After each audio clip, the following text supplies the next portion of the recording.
साथियों, भारत के संविधान का आर्टिकल 16 कहता है कि देश के सभी युवाओं को समान अवसर मिलना चाहिए नौकरियों में और नौकरियों के लिए होने वाली प्रतियोगी परीक्षाओं में या प्रोफेशनल कोर्सेज में।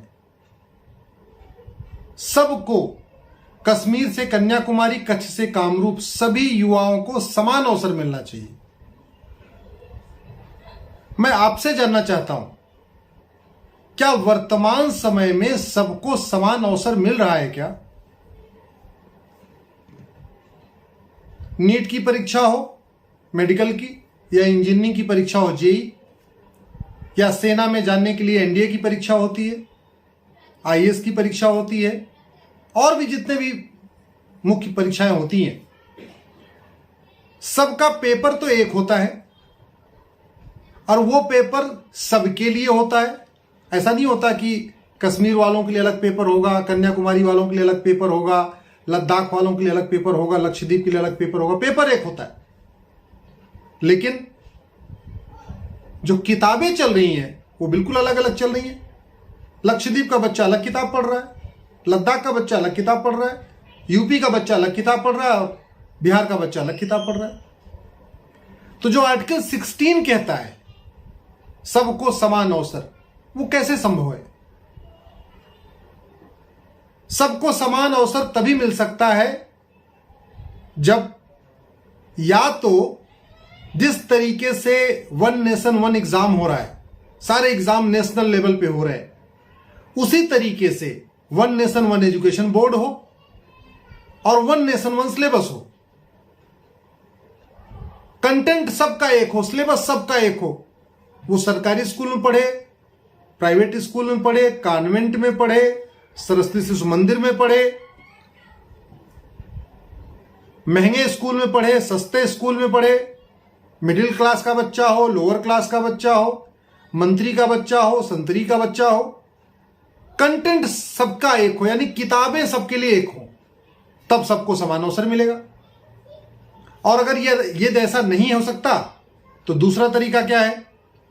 IAS, JEE, NEET, NDA, CLAT, bank, railway, सबका एक पेपर यूपी बोर्ड के हिसाब से बने, एक पेपर बिहार बोर्ड के हिसाब से बने, एक पेपर बंगाल बोर्ड के हिसाब से बने, एक पेपर केरल बोर्ड के हिसाब से बने, एक पेपर लद्दाख के बोर्ड के हिसाब से बने, एक पेपर जो है अपना राजस्थान बोर्ड के हिसाब से बने।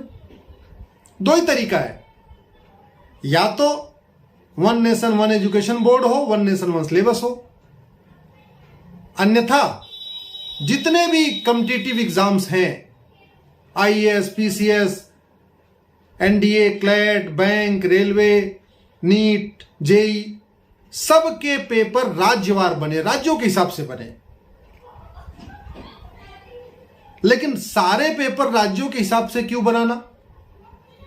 हम ये कह रहे हैं कि जब संविधान कहता है सबको समान अवसर मिलना चाहिए, तो हम समान शिक्षा क्यों नहीं लागू कर देते?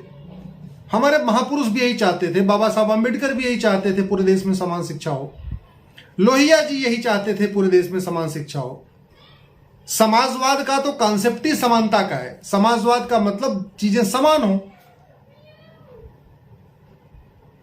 साम्यवाद का मतलब चीजें समान हो।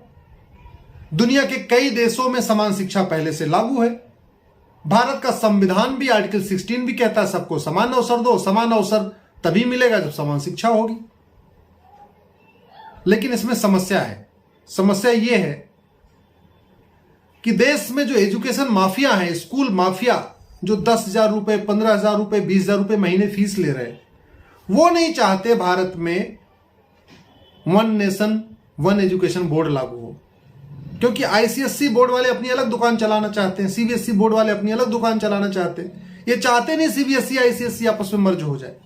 ये चाहते नहीं कि जिस तरीके से वन नेशन वन टैक्स हुआ है, ऐसे वन नेशन वन सिलेबस हो जाए। तो स्कूल माफिया नहीं चाहता one nation one education board हो। कोचिंग माफिया नहीं चाहता है कि यहां पे वन नेशन वन सिलेबस हो, क्योंकि जैसे ही वन नेशन वन सिलेबस हो जाएगा, ये जो कोचिंग माफिया अपनी दुकान खोल के बैठे, इनकी दुकान बंद हो जाएगी। क्यों आदमी कोई कोचिंग करेगा? जब पूरे देश का सिलेबस एक हो जाएगा, फिर तो अपनी अपनी मेहनत करेंगे बच्चे, अपने स्कूल में मेहनत करेंगे, कोचिंग जाने की जरूरत ही नहीं।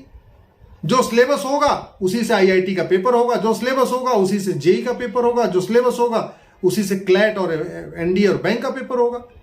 तो क्यों कोई कोचिंग जाएगा? और किताब माफिया नहीं चाहते पूरे देश में एनसीईआरटी की किताब लागू हो, क्योंकि किताब माफिया अपनी प्राइवेट किताबों के द्वारा जो लूट रहे हैं। जो किताब एनसीईआरटी की 50 रुपए की मिलती है, प्राइवेट उसी किताब को जो प्राइवेट बुक पब्लिशर है उसको 500 रुपए की बेचते हैं। तो ये 3 तरीके के माफिया हैं, स्कूल माफिया, कोचिंग माफिया और किताब माफिया।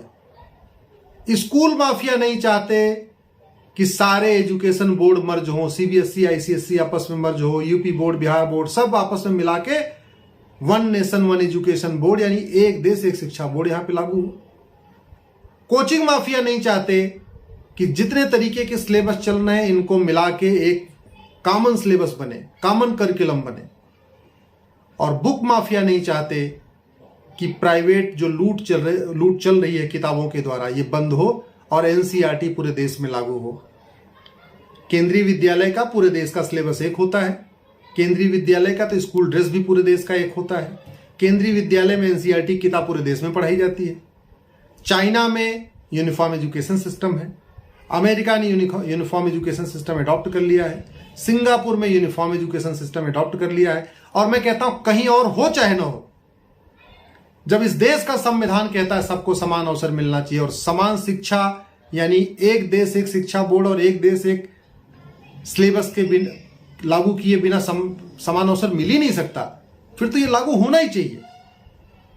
साथियों, समान शिक्षा से केवल समान अवसर नहीं मिलेगा, समान शिक्षा से जो ये दुकानें चल रही माफिया राज खत्म नहीं होगा, बल्कि समान शिक्षा से जातिवाद कम होगा।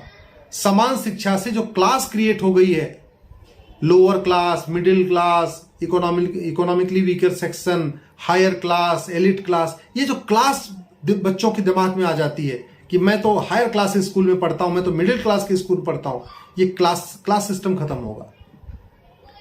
यूनिफॉर्म एजुकेशन सिस्टम लागू होने से कास्टिज्म खत्म होगा, जातिवाद, भाषावाद खत्म होगा, क्षेत्रवाद खत्म होगा, अलगाववाद खत्म होगा, कट्टरवाद खत्म होगा, मजहबी उन्माद खत्म होगा और जो आतंकवाद है इस पे भी बहुत हद तक रोक लगेगी। आप जरा खुद सोचिए, जब देश के 18 वर्ष तक के सारे बच्चे एक जैसी किताब पढ़ेंगे तो उनकी सोच भी एक जैसी होगी। और एक बात मैं आपको बता दूं, ये बहुत आसान है, संभव है, संवैधानिक है, बस आप लोगों को इसके लिए आगे आने की जरूरत है। आप यूनिफॉर्म एजुकेशन के बारे में लोगों से अधिक बात करिए, इस वीडियो को अधिक से अधिक लोगों से शेयर करिए, अपने ट्विटर पे शेयर करिए, अपने फेसबुक पे शेयर करिए, अपने सांसद को टैग करके ट्वीट करिए। ज्यादा से ज्यादा आप समान शिक्षा की बात करिए, यूनिफॉर्म एजुकेशन लागू करने की बात करिए। और यूनिफॉर्म एजुकेशन का जरा आप दूरगामी परिणाम क्या सोचिए। जी, इस देश में राइट टू एजुकेशन है, हमें करना क्या है, उसको केवल राइट टू इक्वल एजुकेशन बनाना है। राइट टू एजुकेशन 14 साल तक लागू होता है, उसी कानून को बदल के राइट टू इक्वल एजुकेशन करना, उसको 18 साल तक कर देना है। 18 वर्ष तक पूरे देश में जब बच्चे एक जैसी किताब पढ़ेंगे, एक जैसे तरीके से पढ़ेंगे, एक जैसी सोच विकसित होगी, तो मैंने कहा ना, ये जातिवाद, भाषावाद, क्षेत्रवाद, अलगाववाद, कट्टरवाद, माओवाद, नक्सलवाद, ये सब चीजें कम होंगी। इसलिए मैं आपसे आग्रह करता हूं, इसका अधिक से अधिक प्रचार प्रसार करिए।